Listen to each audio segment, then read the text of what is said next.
Well, hello, my loves. It's me, Jazzy Mac, and I am back with some really awesome opportunities with Yelp. I have 3 different opportunities that I'm going to show you today. And yes, as always, we will absolutely do the salary review. We'll go over the job description in detail, and we will also do the resume breakdown where I show you a live example of how I would structure my resume to make sure it gets in front of a recruiter.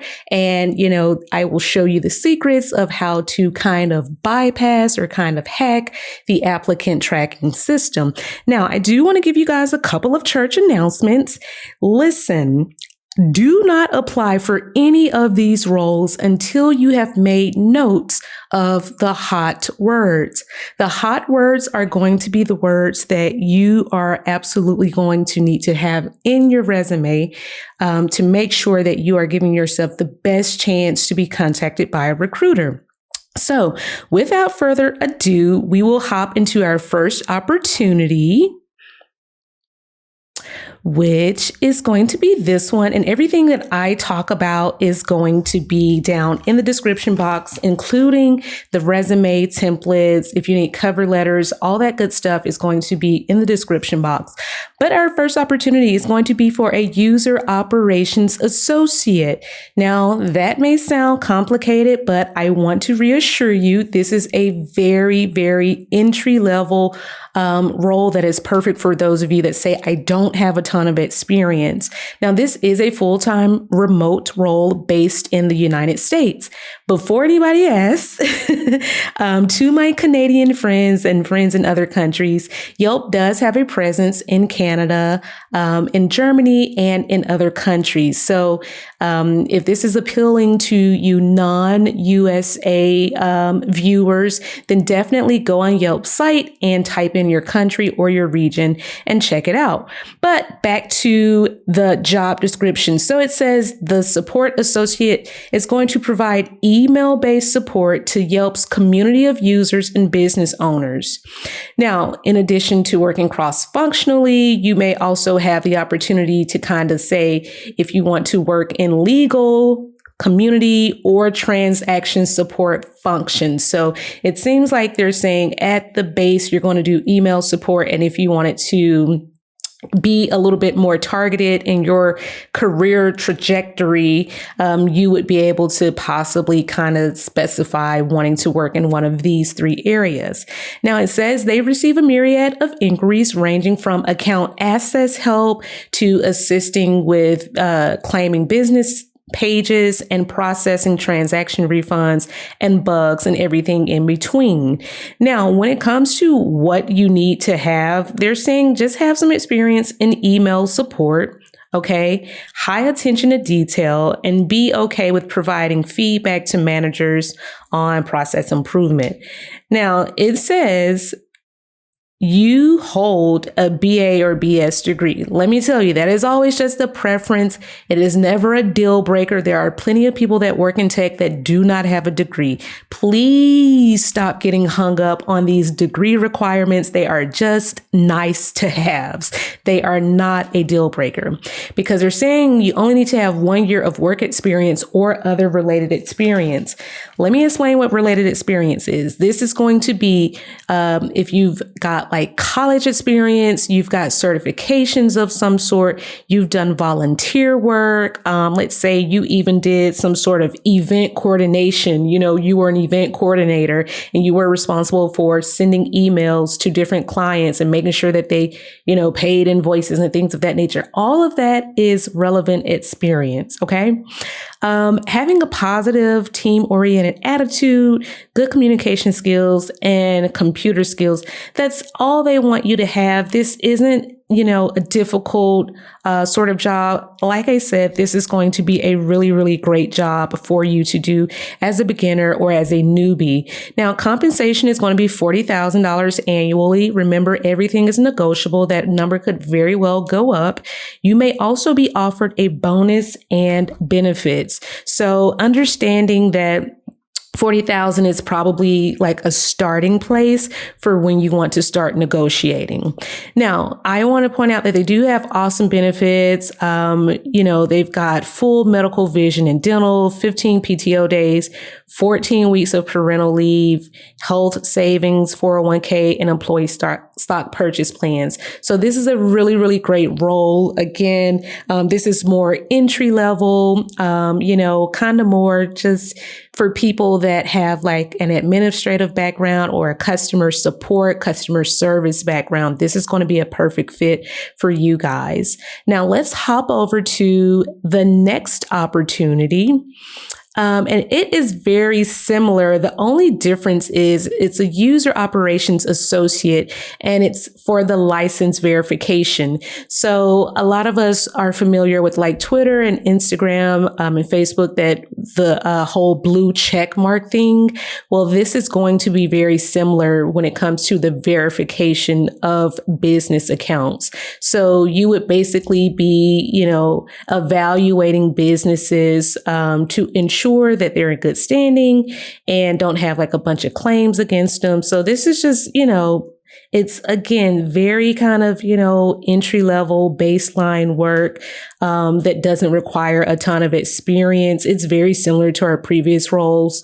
But here it's just saying it would be nice if you had Google Sheets or Excel experience or knowledge. And you have a basic understanding of what Yelp does. I hope before you apply for this job, you've at least heard of Yelp and you've used it at least once.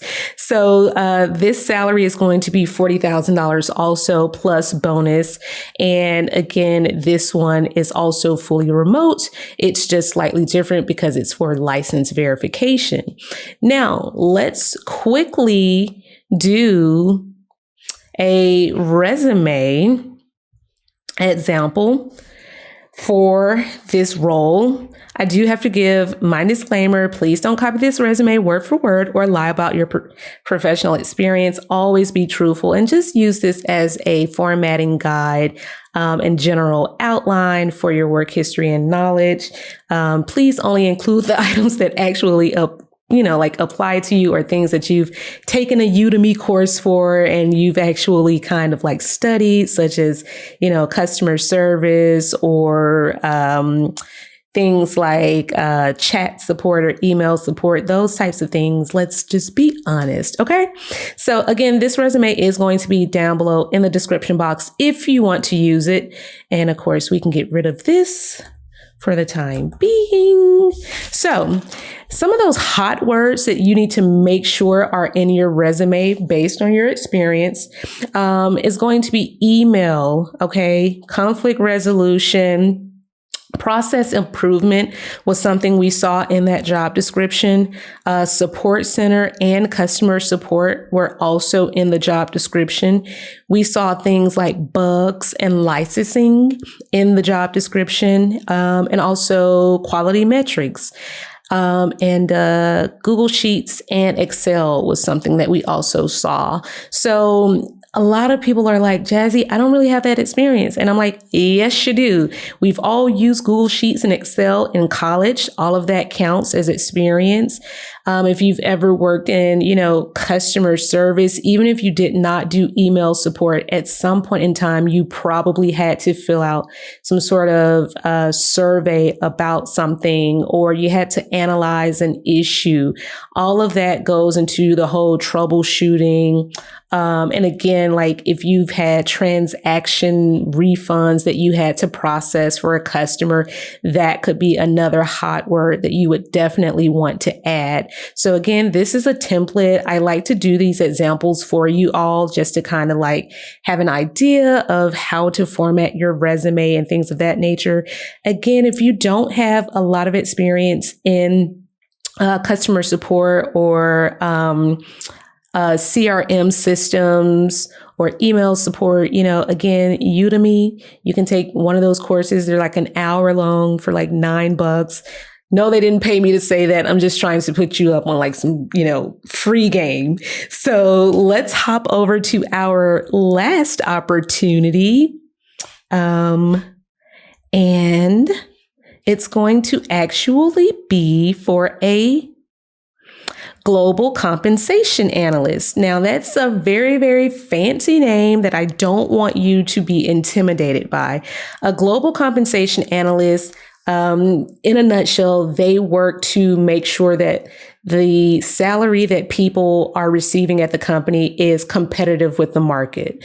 So instead of paying someone $40,000 to do a job, they may increase that person's salary if the market says that that person should be paid $60,000 for that job. So anytime you ask for a salary increase during the offer phase, when you first get offered a job, and you say, no, I think I need a little bit more money than that, the recruiter will send that request to the compensation team to say, hey, can we approve this person to get a little bit more salary or a higher bonus? And the compensation analyst is going to do some market research to see if they can offer a competitive salary.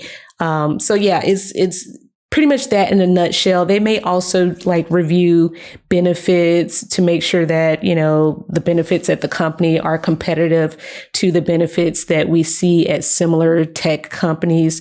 So it's that sort of thing. So I wanted to give you that insight so that you don't feel intimidated when you start looking at these breakdowns. Be a key player in compensation programs, meaning they're going to ask you your opinion, possibly on merit, stock, promotions, or bonus administration, and say, hey, is this fair to give to this person?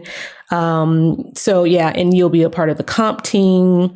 We've went over that. So bachelor's degree or equivalent, let me tell you something. You don't need a bachelor's degree. We all know that we don't need that. If you've ever worked as a shift lead or a manager, any type of position where you had to run payroll, maybe you had to do performance reviews, maybe you had to allocate bonuses to people, all of that is going to be relevant compensation experience. If you don't have this certification, again, this is just a preference. It's okay. Some jobs will say it's not a big deal if you don't have it, and others will just pay for you to get the certification once you get hired on. So don't get caught up on that. Good relationship building skills, working independently. We all know, blah, blah, blah. But let's talk about the compensation. This goes up to $122,000 annually, which is 64 an hour, something like that, depending on where you are geographically located. But let's just take a super quick peek at how we would structure a resume for this particular role. And again, don't lie about your experience, y'all. Be real, take training courses, do whatever you got to do, but, just don't fluff it up too much. So for this particular position, let's say that you were a team lead at TJ Maxx. Maybe you delegated workloads and prepared schedules, but you also played a role in deciding how much of a bonus or performance incentive you gave to employees that worked full time and did a really good job. Maybe you helped your regional manager with developing compensation packages according to market research. Maybe you were in a meeting where there was a company-wide decision made to give everyone a 5% salary increase. Maybe you did something to the effect of looking at high-risk monetary transactions, right? Anything related to monetary transactions, still goes in alignment with accounting, payroll, compensation, all of that, money umbrella, for lack of a better phrase. So those are just some of the things that you could possibly highlight. And if you want to have more of those hot words, of course, Yelp is going to be a hot word, but, providing contributions to the global compensation team would be a great way to kind of throw in a hot word in your summary.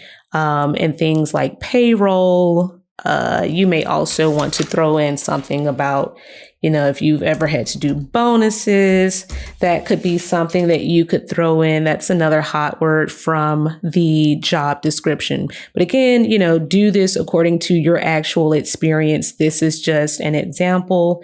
And yes, this is down below in the description box if you absolutely need it. And of course, we would just like delete all this good stuff. So this should kind of give you a baseline understanding of what you ultimately need to have in your resume and how you want to structure it. That's going to be all that I have for today, but please make sure that you are subscribed because I do have some subscriber only content that's going to be coming out this week. And you will not be able to see the videos if you aren't subscribed because I feel like I need to give my subscribers a little bit more than just the people that like occasionally pop in because like the subscribers are loyal and I appreciate you all so much for that. I really, really do. So I feel like I need to give you something that is not accessible to everybody else. But until the next time, I will see you all in the next video and I'll talk to you later. Bye.